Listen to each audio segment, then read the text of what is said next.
আমাদের পার্টিতে ডেকে নিজে ঘুমিয়ে পড়েনি তো? স্যার ও নিজের জন্মদিনের পার্টিতে কি করে ঘুমাবে? আরে ওকে কিছু বিশ্বাস নেই, 60 বছর বয়স হয়েছে। সুধীর বাইরে আয় ভাই। হ্যালো। পার্টি আজকেই তো নাকি কাল? হ্যাঁ, পার্টি আজই, আই এম শিওর। আমি ওকে একবার ফোন করে দেখি।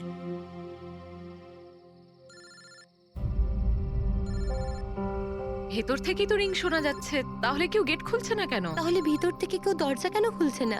আমি বললাম না 60 বছর বয়স, এখনো বাচ্চা আছে। Sudhir,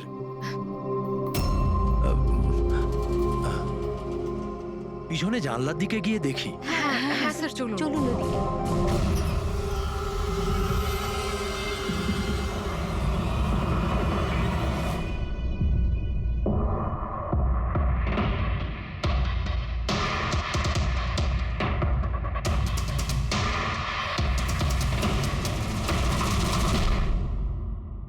emergency medical card.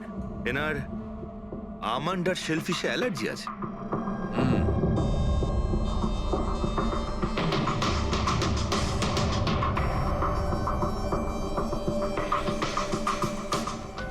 Sir, কেকটাও পুরো খাওয়া হয়নি। এই দেখুন, মনে হচ্ছে কেক কাটার কিছুক্ষণের মধ্যেই এরা সবাই মারা গিয়েছেন।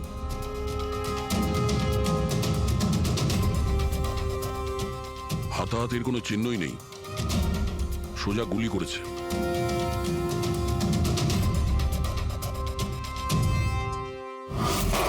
এইভাবেই গুলি চালিয়েছে।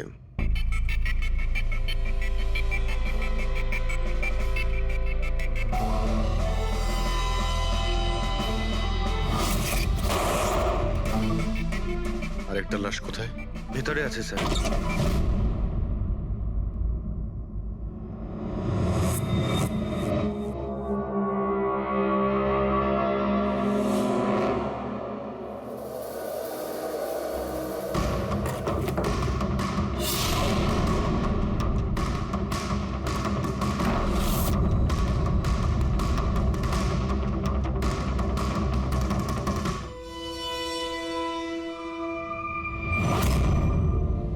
গান কেস,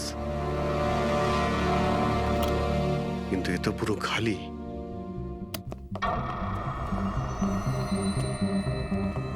তবে স্যার, এই ঘটনা ঘটেছে কতক্ষণ হয়েছে?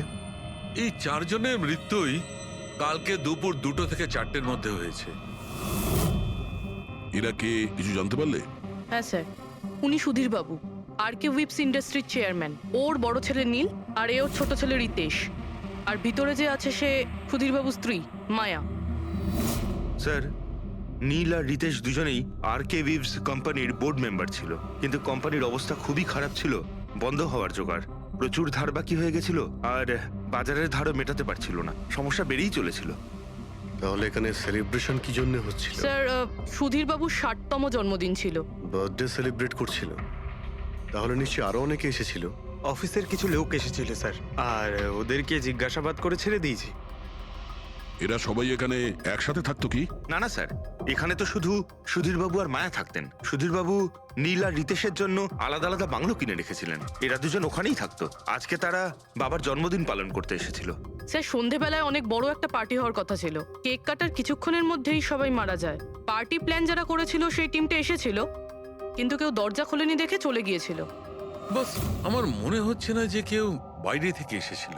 যা কিছু ঘটেছে এই 4 জনের মধ্যেই ঘটেছে। কিন্তু বাড়িতে তো কোনো চাকর অবশ্যই থাকবে। আছে তো, চাকর আছে তো, কিন্তু তারা গ্রামে গেছে। সুধীরবাবু শুধু আজকের জন্য একজন সার্ভেন্ট হায়ার করেছিলেন, সে কাল সকালে কাজ করে গেছিল, আর পার্টি শেষ হওয়ার পরে আজকে এসে পরিষ্কার করার কথা ছিল। পার্টি শেষ হওয়ার আগেই সবকিছু শেষ হয়ে গেছে। মনে তো হচ্ছে এটা মার্ডারই। সরি ডক্টর সালুকে, আমার এটা মনে হচ্ছে যে এই 4 জন ছাড়াও এখানে আরো একজন ছিল, যে বাইরে থেকে ভেতরে এসেছিল। একটু মন দিয়ে দেখো, এখানে কোনো হাতাহাতির কোনো চিহ্ন নেই, আর প্রত্যেকটা জিনিস নিজের জায়গাতেই আছে। এটা মনে হচ্ছে যে কেউ কেকের মধ্যে কিছু মিশিয়ে দিয়েছিল, যেটা খেয়ে এরা 4 জনই অজ্ঞান হয়ে গেছিল। তারপরে ওই 5 নম্বর লোকটা বাড়ির মধ্যে ঢুকলো, এসে সবাইকে গুলি করে দিল। এটা বস 100% মার্ডার। মার্ডার আর সুইসাইডও। আচ্ছা, তোমরা তো নিশ্চিতভাবে কি করে বলছো? স্যার এই দেখুন, বাকি 3টে লাশের কাছে স্ট্রাগলের কোনো চিহ্ন মাত্র নেই, শুধুমাত্র সুধীর বাবু ছাড়া। এনার পা ভাঁজ হয়ে রয়েছে, অনেকটা ব্লাডও বেরিয়েছে। আমার মনে হয় যখন ওনার গুলি লাগে তখন উনি বেঁচে ছিলেন। যদি উনিও কেক খেয়ে বাকিদের মতো অজ্ঞান হয়ে থাকতেন তাহলে ওদের মতোই পড়ে থাকতেন। ইনি প্রথমে 3জনকে গুলি করেন আর তারপর সুইসাইড করেন, এরকম মনে হচ্ছে। যদি এটাই হয়তো তাহলে যে বন্দুক দিয়ে গুলি করা হয়েছিল সেটা কোথায়? সেটা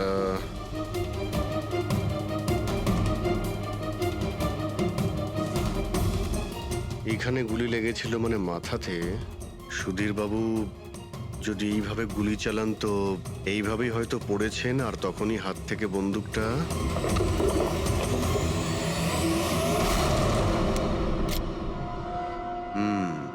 এই হলো বন্দুক। স্যার এই দেখুন, রিতেশের ফোনটা পেলাম। স্যার ও কেক কাটার কিছুক্ষণ পরেই নিজের সোশ্যাল পেজে এই সেলফিটা পোস্ট করেছে। বলছিলাম না, এখানে পঞ্চম ব্যক্তি থাকতেই পারে না। কিন্তু বুঝতে পারছি না কেন, আমার এখনো সন্দেহ আছে। দেখুন, সন্দেহ করা তো আমাদের কাজ। একটা কাজ করে যতগুলো এভিডেন্স আছে, যতগুলো জিনিস আছে, সব বিউরোতে নিয়ে যাই, দেখি এসিপি স্যার কি বলেন। গোলমাল মনে হচ্ছে।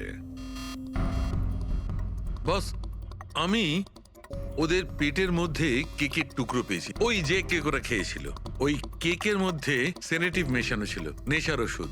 সেনেটিভ? 3 জন খেয়েছে আর অজ্ঞান হয়ে গেছে। 4জনই? না, 3 জন।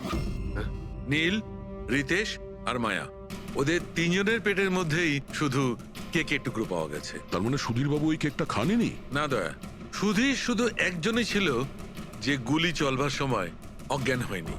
কি সুধীর বাবু নিজের জন্মদিনেই কেক খাননি? খায়নি, কারণ ওই কেকের মধ্যে বাদাম মেশানো ছিল। কিন্তু স্যার ওনার বাড়ির লোকের তো নিশ্চয়ই জানা আছে যে ওনার বাদাম থেকে অ্যালার্জি ছিল। এক্স্যাক্টলি। তাহলে এই কেক আনলো কেন? অদ্ভুত ব্যাপার। সুধীর বাবুর বার্থডে ছিল আর কেক ওই 3জনে খেয়েছিল। কেক 3 জনে খেয়েছিল, কিন্তু ওখান থেকে যে বন্দুকটা পাওয়া গেছে তাতে 4টে গুলি খরচ হয়েছে, যেগুলো এদের গায়ে লেগেছে। অদ্ভুত ব্যাপার যে ওর ওপর সুধীরের আঙুলের ছাপ আর আছে। ওই বন্দুকটাও তো সুধীর বাবুর নামেই রেজিস্টার করা। তো সুধীর বাবু প্রথমে ওই 3জনকে গুলি করে আর তারপর নিজে সুইসাইড করে, কিন্তু কেন? ঝামেলা এড়ানোর জন্য। ব্যবসা ডুবে যাচ্ছে, ধার দেনা বেড়ে যাচ্ছে, এই জন্য নিজের সঙ্গে পুরো ফ্যামিলিটাকেই মেরে ফেলে। আর কি কারণ হতে পারে? হ্যাঁ স্যার, তাই তো মনে হচ্ছে। সুধীর বাবু ইচ্ছে করেই ওই বাদামওয়ালা কেক নিয়ে এসেছিল যাতে ওনাকে না খেতে হয়, আর উনি সেনেটিভ মিশিয়ে ওই কেকটা সবাইকে খাইয়ে দেন। আর অজ্ঞান হওয়ার পরে তাদের মেরে ফেলে নিজেও আত্মহত্যা করেন। রবি, ওই রিতেশ যেটা ফটো আপলোড করেছিল না নেটে, সেটা একটু খোলো তো। কটার সময় তুলেছিল এই ফটোটা? স্যার 2:05 আর আপলোড করেছিল? স্যার 2:07। সালুকে একটা কথা বলো, কেক খাওয়ার কতক্ষণ পরে ওরা অজ্ঞান হয়েছিল? 20 থেকে 25 মিনিট। মানে 2:30 না 2:35? আমার মনে হয় ওরা সবাই ওই সময়ই মারা গিয়েছিল, 2:30 থেকে 3:45-এর মধ্যে। মানে সবকিছু ঘটেছে ওই 40 মিনিটের ভেতরেই। 1 মিনিট, ওই দেখো, ওই ছায়াটা কার? ওই শ্যাডো? এই 4জন তো এখানে দাঁড়িয়েছিল, তাহলে ছায়া ওখানে গেল কি করে? সেটা ওখানে গিয়েই দেখতে হবে। এই শ্যাডোটা কার ছিল? 2:04। পর্দার পজিশন একদম ঠিক আছে তো? একদম স্যার। পজিশন নিয়ে নি। রেডি? 2:05 ইয়া। আরে এখানে তো কোনো ছায়া দেখতে পাচ্ছি না। তাহলে ওখানে ছায়া কোথা থেকে এলো?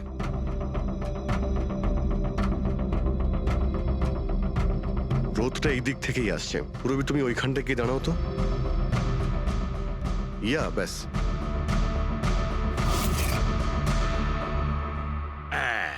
এইখানে ছায়াটা দেখা যাচ্ছে, ঠিক যেমনটা ওখানে ছিল, সেম টু সেম। আমি ঠিকই বলেছিলাম, এখানে কোনো 5 নম্বর লোক ছিল। আর সে ওখানেই দাঁড়িয়েছিল যেখানে আমি দাঁড়িয়েছিলাম। এই সেই লোকটাই হবে যে সুধীর বাবু আর তার পরিবারকে মেরেছে। আর সে আমাদের অলমোস্ট ধোকা দিয়ে দিয়েছিল যেটা মার্ডার কাম সুইসাইড। আর ওর ছায়াই ওকে ধোকা দিয়ে দিয়েছে। কিন্তু স্যার আমরা এই ছায়ার মাধ্যমে খুনি অবধি পৌঁছবো কি করে? খুনির মেন টার্গেট ছিল সুধীর বাবু, আর সে ওই সময় ওখানেই দাঁড়িয়েছিল। নিশ্চয়ই চেনা জানাই কেউ হবে। কারেক্ট। খোঁজ নিয়ে দেখো সুধীরবাবু পার্টিতে কাদের কাদের ডেকেছিলেন।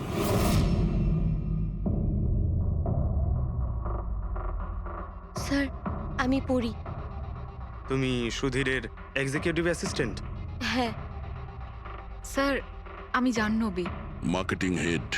Yes sir. হ্যাঁ স্যার, আমি জগন্নাথ, আমি কোম্পানির লয়ার। আর সুধীর বাবুর পার্সোনাল লয়ারও। আগে হ্যাঁ, কিন্তু আপনারা আমার কাছে কি জানতে চাইছেন? সুধীরবাবুর কোম্পানিতে প্রায় 300 লোক কাজ করতেন, কিন্তু উনি পার্টিতে শুধু আপনাদের 3 জনকেই ডাকলেন। এরকম কিসের বিশেষ সম্পর্ক ছিল আপনাদের সঙ্গে সুধীরবাবুর? স্যার আমি আগেও বলেছি যে আমি ওনার এক্সিকিউটিভ অ্যাসিস্ট্যান্ট। তো একজন এক্সিকিউটিভ অফিসারের সঙ্গে এতটা পার্সোনাল রিলেশনশিপ? স্যার আমি ওনার শুধু কাজই না, বরং ওনার পার্সোনাল লাইফও ম্যানেজ করতাম। আই মিন পার্সোনাল আর প্রফেশনাল দুটোই। আর ওই দিনও আমি পার্টি ম্যানেজ করতে গেছিলাম, সেলিব্রেট করতে না। আর উকিল বাবু আপনি? স্যার আমি আর সুধীর হলাম ছোটবেলাকার বন্ধু। ওর বার্থডে আর আমি যাব না, এটা কি করে হতে পারে? আর আপনি, আপনাকে কেন ইনভাইট করেছিল সুধীরবাবু পার্টিতে? স্যার আমাকে সুধীর স্যার না, নীল ইনভাইট করেছিল। আমি আর নীল খুব ভালো বন্ধু ছিলাম। I see. তো আপনি ওনার পুরো শিডিউল ম্যানেজ করতেন। হুম। তো এই বার্থডে পার্টির দিন কেউ কি আসার কথা ছিল? কোনো মিটিং রেখেছিলেন আপনারা? স্যার ওই দিন ব্যাংক হলিডে ছিল, তার জন্য কোনো মিটিং বা অ্যাপয়েন্টমেন্ট ছিল না। আর ওনার বার্থডে ছিল, তাই উনি পুরো দিন ওনার ফ্যামিলির সাথেই কাটাতে চাইতেন। দুপুর 2টো থেকে 3টের মধ্যে আপনারা কোথায় ছিলেন? স্যার আমি তো আমার বাড়িতেই ছিলাম, ভ্লগ বানাচ্ছিলাম। ব্লগ? Video blog. আমার একটা ইন্টারনেট চ্যানেল আছে যেখানে আমি ভিডিও বানিয়ে আপলোড করি। স্যার আমি বাড়িতে ঘুমোচ্ছিলাম, আমার শরীরটা ঠিক ছিল না। স্যার আমি আমার ফ্যামিলির সাথে ফিল্ম দেখতে গিয়েছিলাম। আচ্ছা, কিছুদিনের মধ্যে সুধীরবাবুর ব্যবহারে কোনো পরিবর্তন দেখেছিলেন আপনারা? হ্যাঁ স্যার, আমি একটা জিনিস নোটিস করেছিলাম। স্যার আজ থেকে ঠিক 1 মাস আগে আমাদের মিটিং চলছিল।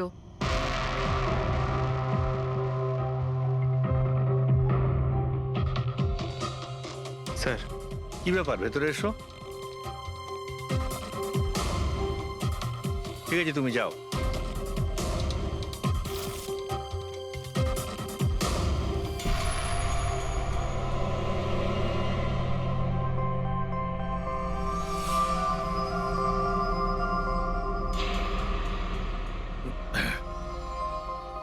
Sorry, gentlemen. Meeting is over. বাচ্চাদের পোশাক? Yes sir. আচ্ছা, আর কিছু নোটিস করেছিলেন আপনারা? কোনো অদ্ভুত কিছু? হ্যাঁ স্যার, এই 2 সপ্তাহ আগে উনি আমাকে বলেছিলেন যে উনি ওনার দলিল চেঞ্জ করতে চান। উইল বদলাতে চাইছেন কেন? জানি না স্যার, ওনার দলিলে 3 জন মানুষের নাম ছিল, একজন ওনার স্ত্রী মায়া আর 2 জন ওনার ছেলে।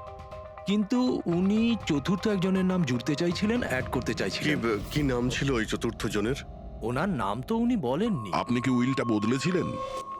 আসলে আমি পেপার সব তৈরি করে দিয়েছিলাম, ব্যাস নাম ভরে ওতে সুধীরকে সই করতে হতো।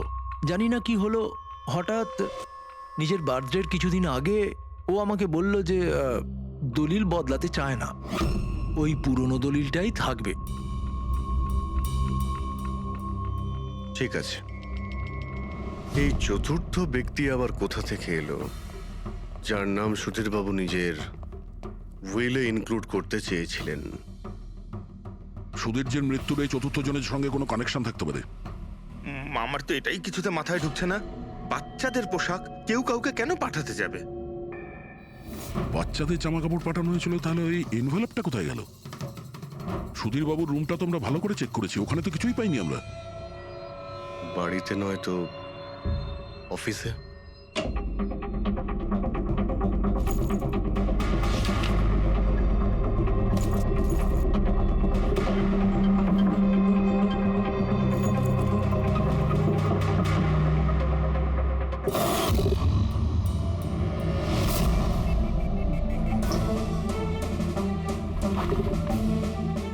পেয়ে গেছি।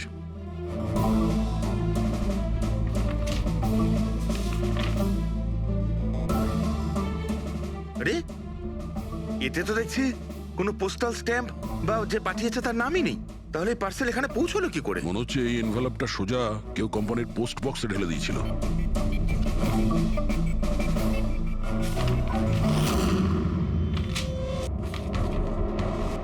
এই এনভেলপটা ডক্টর সালুকের কাছে পাঠিয়ে দিই, উনি হয়তো কিছু পেতে পারেন। ঠিক আছে।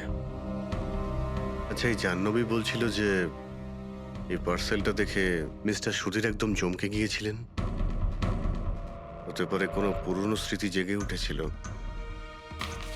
আর তারপর উনি কাউকে কলও করেছিলেন হয়তো। আগের মাসের কল ডিটেলস সুধীরবাবুরটা দেখি এই এনভেলপ পাওয়ার পরে সুধীরবাবু সবার আগে কাকে ফোন করেছিলেন? সুধীরের ফোন এসেছিল অনেক বছর বাদে। কি কথা হয়েছিল আপনাদের দুজনের?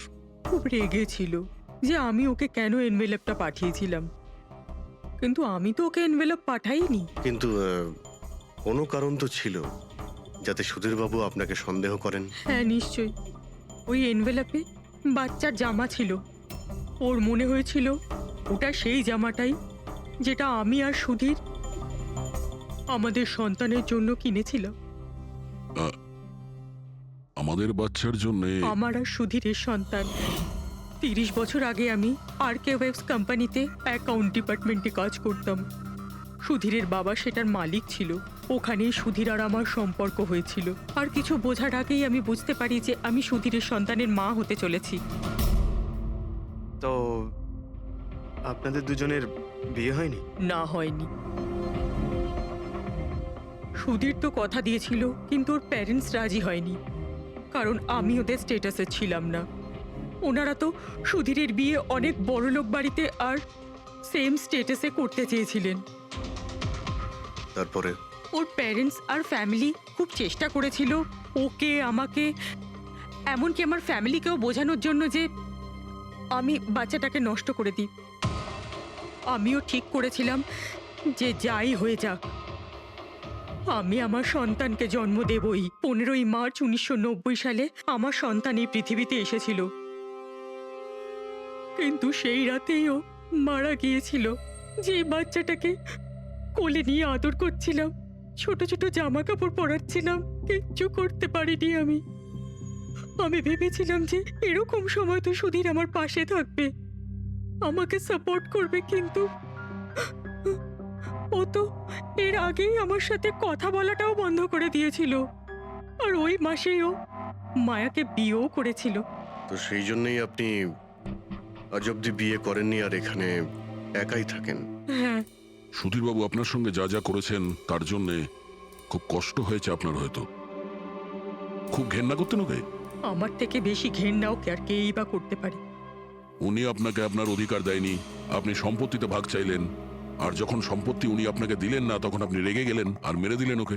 আমি ওকে মারিনি, আর আমি ওকে কেন মারবো? আমি তো চেয়েছিলাম যে ও বেঁচে থাকুক আর সারা জীবন কষ্ট পাক। যেদিন সুধীরবাবু মারা যান সেদিন দুপুরবেলা আপনি কোথায় ছিলেন? আমি বাড়িতেই ছিলাম। আপনার কাছে কোনো উইটনেস বা প্রমাণ আছে? কোনো প্রমাণ নেই। হ্যালো, হ্যাঁ স্যার। ওকে স্যার, হ্যাঁ এখানেই আছেন, আমি বলে দিচ্ছি। হ্যাঁ, হয়নি, কিন্তু ওই এনভেলপ থেকে আমি ডিএনএর জন্য স্যাম্পল পেয়ে গেছি। যে ওই চিঠিটা পাঠিয়েছে সে মনে হয় মুখ দিয়ে থুতুর সাহায্যে ওটাকে সেঁটে দিয়েছে। আর এইভাবে ওই এনভেলপ থেকে আমি স্যালাইভা স্যাম্পল পেয়ে গেছি, যার থেকে ডিএনএ টেস্ট করতে পারবো।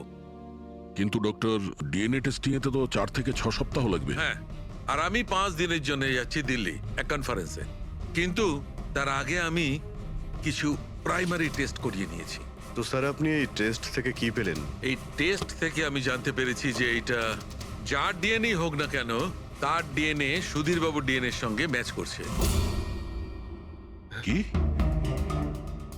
তার মানে এই যে, তার মানে হচ্ছে এইটা যে এই চিঠিটা পাঠিয়েছে সেটা সুধীরবাবুর কোনো রক্তের সম্পর্কের লোক। তার মানে সুধীরেরই নিজের কেউ সুধীরকে ব্ল্যাকমেল করছে, কিন্তু কে কে হতে পারে? স্যার, অদিতির পেটে যে বাচ্চাটা ছিল সেটা তো মরা অবস্থায় জন্মেছিল। হ্যাঁ, আর রইল বাকি সুধীর বাবুর 2 ছেলে নীল আর রিতেশ। ওরা দুজন আবার সুধীর বাবু আর অদিতির গোপন রহস্যটা জেনে ফেলেনি তো?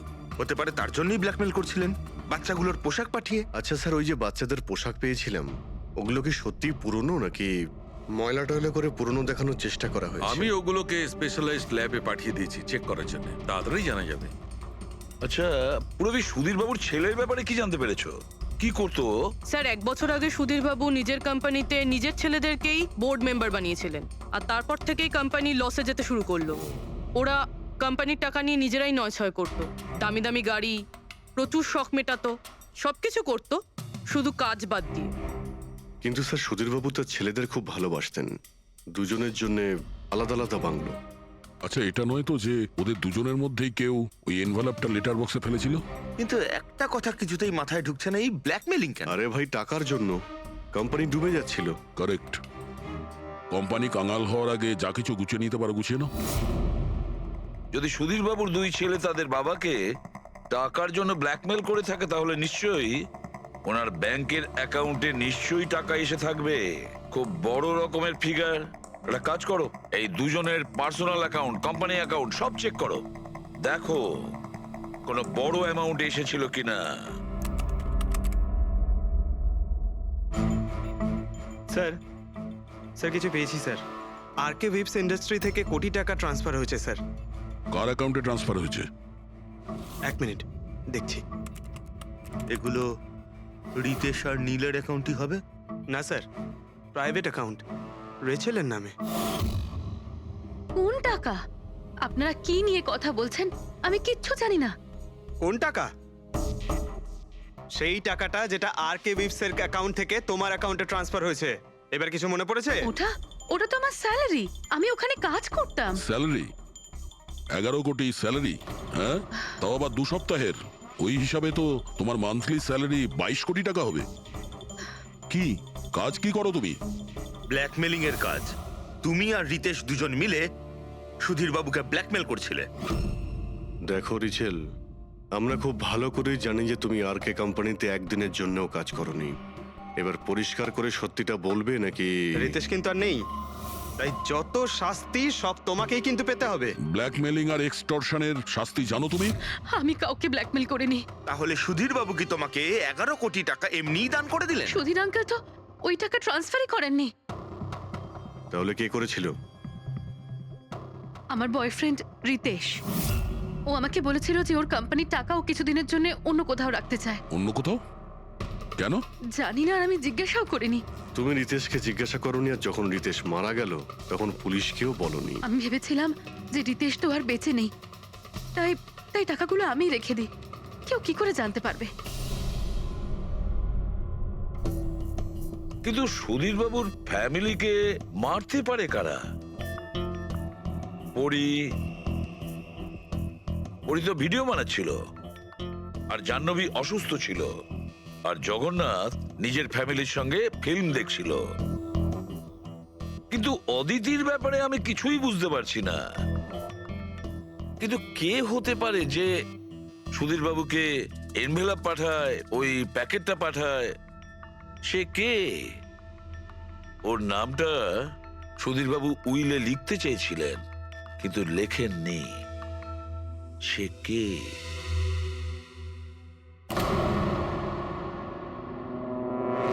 প্রেমের দ্বিতীয় কেকটা কোথা থেকে আসলো?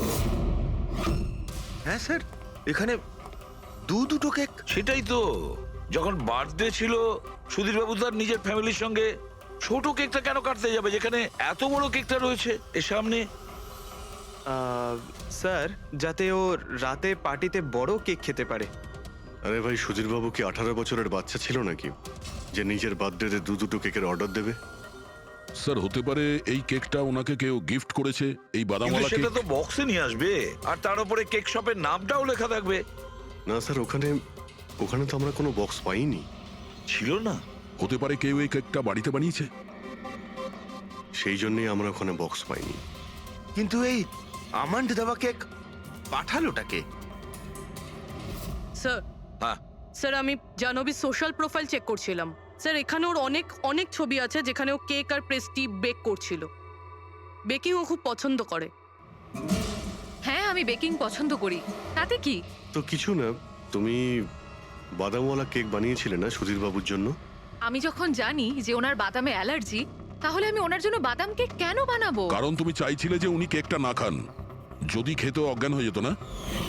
আর তুমি চাইতে যখন তুমি ওকে মারবে তখন যেন ওর জ্ঞান থাকে, কষ্ট পায় তোমার সামনে, প্রাণ ভিক্ষা করে, তাই না? আরে আমি সুধীর আঙ্কেলকে কেন মারবো? তুমি কেকের মধ্যে সেনেটিভ মেশাওনি রিতেশ, নীল আর মায়াকে মারার জন্য? আপনারা এইসব কি বলছেন বলুন তো? ব্যাস ব্যাস, অনেক হয়েছে। তুমি বলেছিলে না যে ওই দিন তুমি অসুস্থ ছিলে আর বাড়িতেই ছিলে? কোথাও তুমি যাওনি। তুমি পার্টিতে কিভাবে গিয়েছিলে কিনা পার্টিতে? আমি সত্যি 2-3 পর্যন্ত ঘুমিয়েছিলাম। তারপর ঘুম থেকে ওঠার পর আমার মনে হলো যে আমি একটু বেটার ফিল করছি, আর তাই আমি পার্টিতে চলে যাই। এতে আমার কি অন্যায়? তুমি যদি রাত 2টা থেকে 3টে অবধি সত্যিই ঘুমিয়েছিলে, তাহলে 2:30টার সময় যখন সুধীর বাবু মারা যান, তখন তোমার মোবাইল ওনার ঘরের সামনে গেল কি করে? দেখো জাহ্নবী, মিথ্যে বলে কোনো লাভ নেই। আমরা তোমার মোবাইলের রেকর্ড চেক করে দেখেছি।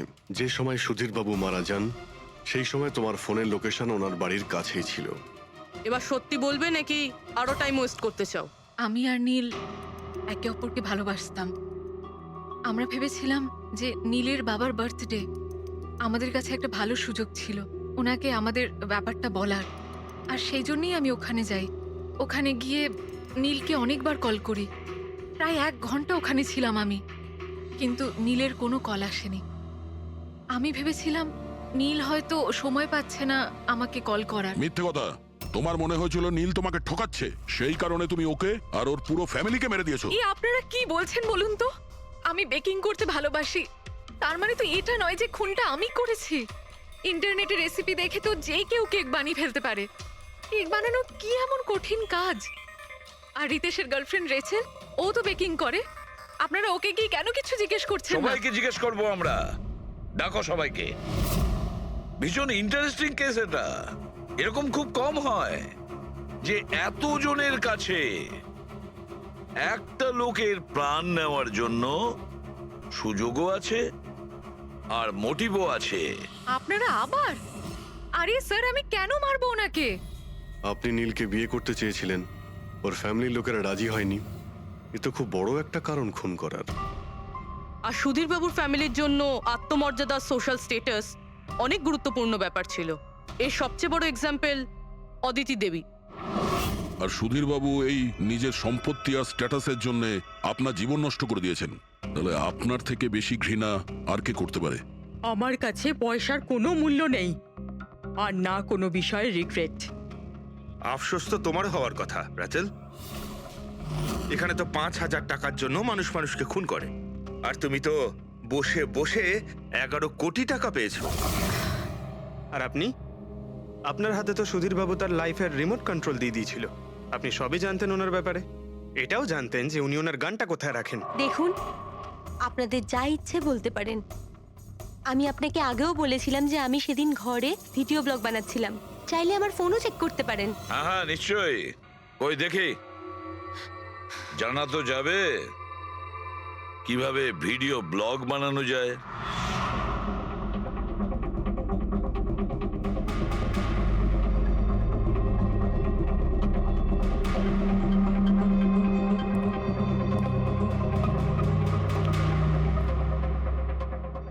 স্যার, এখন আপনি বিশ্বাস করেছেন তো যে সেদিন আমি নিজের ঘরে DIY ভিডিও বানাচ্ছিলাম? DIY তার মানে? Do it yourself.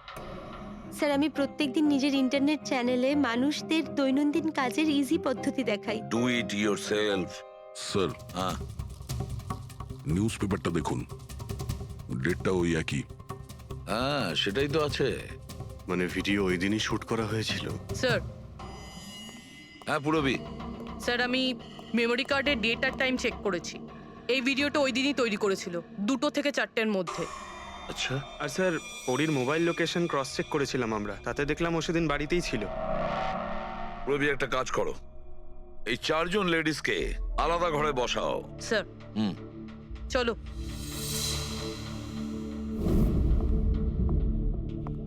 স্যার, কি ভাবছেন আপনি? সমস্ত প্রমাণ তোর পক্ষেই দেখছি। এই কেসটা তো আমি অন্ধকারে ডুবে যেতে দেখছি। ঠিক একটা কথা তো পরিষ্কার, যখন অন্ধকার হয় তখন কোনো ছায়া পড়ে না। কিন্তু আমার মনে হয় এই পুরো কেসটাই ছায়ারই খেলা। সানডাইল জানো তো?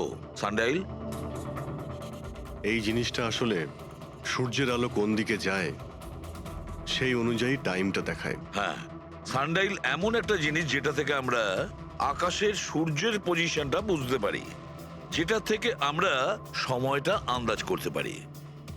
এবার দেখো, আমাদের পৃথিবী ঘুরতে থাকে আর সেই জন্য সূর্যের অ্যাঙ্গেলটাও বদলে যায়, যেটার কারণে সানডাইলে ছায়ার পজিশনটা বদলাতে থাকে। এটা তো মাথায় ঢুকে গেছে স্যার, কিন্তু এটার এই কেসটার সাথে কি সম্পর্ক বলুন এর তো? সঙ্গে সম্পর্ক আছে ফেডরিক। পরি, এই পুরো প্রমাণগুলোই আমরা পরীর কাছ থেকে কালেক্ট করেছি। পরি সে এমন একজন কেউ পুরো এভিডেন্স গুলো ম্যানিপুলেট করতে পারে, মেমোরি কার্ডের ডেটটাও চেঞ্জ করতে পারে, পুরো এভিডেন্সেস কন্ট্রোল করতে পারে। কিন্তু সূর্যকে কন্ট্রোল পরি করতে পারে না। ভুলে যেও না যে সূর্য কোনো সময়ই ভুল সময় সে দেয় না। কারেক্ট। এই সেটিংটা একদম সেরকমই হয়েছে যেমন পরীর ভিডিওতে ছিল। আর রোদও সেই রকম আছে সেদিন যেরকম ছিল। শুধু পরীর জায়গায় পুরবি দাঁড়িয়ে আছে। স্যার, আমরা এখানে কি করব? আগামী 6 ঘন্টা পর্যন্ত পুরবীকে এইভাবেই দাঁড়িয়ে থাকতে হবে যেভাবে ভিডিওতে পরী দাঁড়িয়েছিল। আমরা এটাই দেখতে চাই যে যদি পরী সত্যি কথা বলে তাহলে 2 থেকে 4টের মধ্যে পুরবীর মুখে ঠিক সেই জায়গা থেকে রোদ্দুর পড়বে যেমন পরীর মুখে ছিল। আর স্যার, যদি আমার ছায়া পরীর ছায়ার সাথে ম্যাচ না করে তো? তো দেখতে হবে। ক্যামেরা অন করো।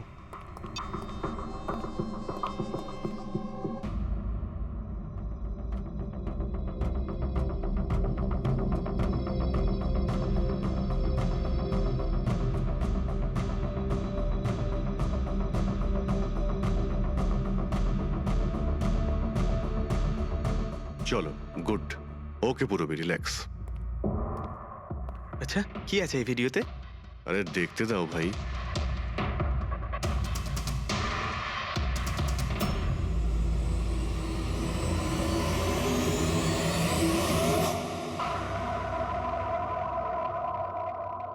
তো সকাল 11টা থেকে 1টার মধ্যে তুমি ওই ভিডিওটা রেকর্ড করেছিলে। আর তুমি খুব চালাকির সাথে ভিডিও ডেট আর টাইম চেঞ্জ করে দিয়েছো। মেমোরি কার্ডের ডেট আর টাইম বদলে দিয়েছিলে, নিজের মোবাইল ফোনটা বাড়িতে রেখে দিয়েছিলে যাতে আমরা ওখানকার লোকেশন পাই। তুমি কি মনে করেছিলে এসব করার ফলে আমরা বোকা হয়ে যাব? হ্যাঁ, না তুমি আমাদেরকে বোকা বানাতে পারলে, না আকাশে ওঠা সূর্যকে। তোমার ভিডিওতে রোডের ডিরেকশন দেখে স্পষ্টই বোঝা যাচ্ছে ওই ভিডিওটা 11টা থেকে 1টার মধ্যে শুট করা হয়েছে। চেষ্টাটা ভালোই করেছিলেন, কিন্তু রিসার্চ ওয়ার্কটা একটু দরকার ছিল। পরি, তোমার ব্যাপারে আমরা সব কিছু জেনে গেছি। পড়ি, আমাদের হয়তো ম্যাক্সিমাম 4 সপ্তাহ সময় লাগবে তোমার ডিএনএ টেস্ট করে এটা প্রমাণ করতে যে তুমি সুধীর বাবুর মেয়ে।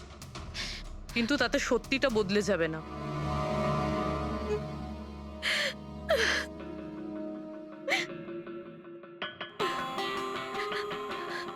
আমি ওনাকে মারতে চাইতাম না, একদমই মারতে চাইতাম না ওনাকে।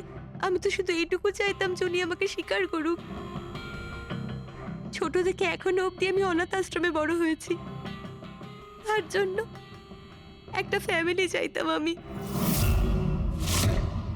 তুমি সুধীর বাবুর ব্যাপারে জানতে পারলে কিভাবে? ওই আমার ছোটবেলার জামা কাপড়ের জন্য। ওই জামা কাপড়ে হসপিটালের কার্ড ছিল, উনি ওটা বের করতে ভুলে গেছিলেন। ওই কার্ডে বাবার নাম্বারও ছিল। তারপর আমি বাবাকে অনেক খুঁজলাম, তখন শেষ পর্যন্ত ওনার কোম্পানির কথা জানতে পারলাম। কিন্তু তুমি ওনার কোম্পানি কেন জয়েন করলে? তুমি চাইলে সুধীর বাবুকে অন্য জায়গাতেও কথাটা বলতে পারতে যে তুমি ওনার মেয়ে। কিন্তু আগে আমি ওনার সাথে দেখা করতে চাইতাম, চিনতে চাইতাম ওনাকে। তারপর আস্তে আস্তে জানতে পারলাম যে উনি খারাপ মানুষ নন, মনের দিক থেকে খুবই বড়। তখন আমি ভাবলাম যে হয়তো ওই সময় ওনার অবস্থা খুব খারাপ ছিল, তাই অনাথ আশ্রমে দিয়েছিল আমাকে। কিন্তু এখন তো ওনার খুব ভালো অবস্থা, এখন তো উনি আমায় আপন করতে পারতেন। তাহলে ওনার সঙ্গে দেখা হতে না হতে প্রপার্টিতে ভাগ কেন চাইলে? কারণ আমি জানতে চাইতাম যে ওনার কাছে ইম্পর্টেন্ট কি, টাকা না আমি। তার জন্যই সুধীরবাবু ওনার উইল চেঞ্জ করতে চাইছিলেন। হ্যাঁ, আর এটা শুনে আমি খুব খুশি হয়ে গেছিলাম। কিন্তু সুধীর বাবু তার সিদ্ধান্ত বদলে ফেলেছিলেন, যেটা তুমি সহ্য করতে পারোনি। স্যার, ওসব ওনার ওয়াইফ আর ওনার মেয়ের জন্য হয়েছিল। ওরা এটা সহ্যই করতে পারছিল না যে বাবা আমার নাম উইলে অ্যাড করছিল।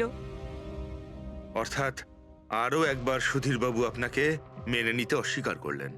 হ্যাঁ, আর এইবারও ঠিক ফ্যামিলির জন্যই। উনি একদম বদলাননি, উনি একদম ঠিক আগের মতোই ছিলেন। সেলফিশ, সুবিধাবাদী, দায়িত্বজ্ঞানহীন।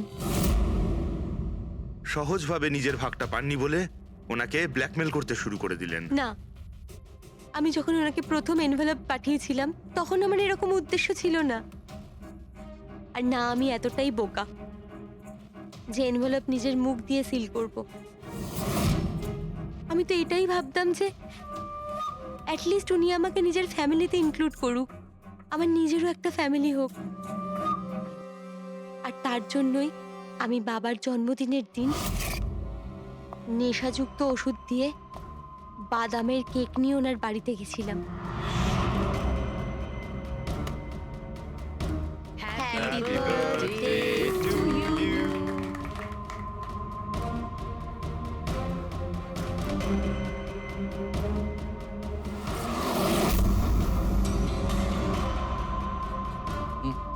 আমার অ্যালার্জি আছে।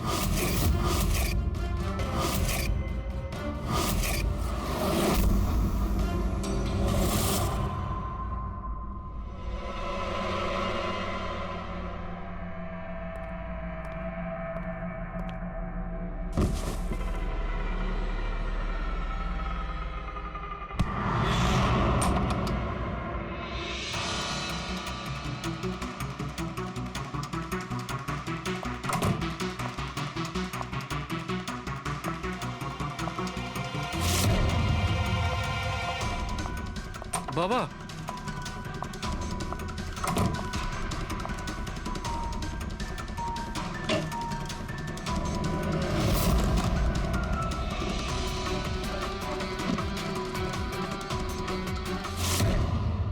তুমি সুধীরবাবুর পুরো ফ্যামিলিকে মারতে চেয়েছিলে না? তোমার লক্ষ্য পূরণ হয়েছে। এবার তোমার সঙ্গে ওনার ফ্যামিলির লাস্ট মেম্বারও শেষ হয়ে যাবে। জেল যাওয়ার আগে আমরা তোমার সঙ্গে কারোর সঙ্গে দেখা করিয়ে দিতে চাই।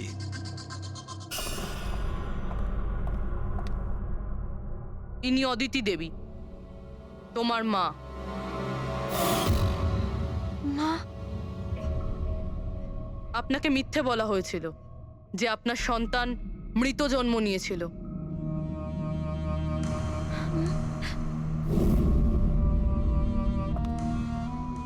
মা,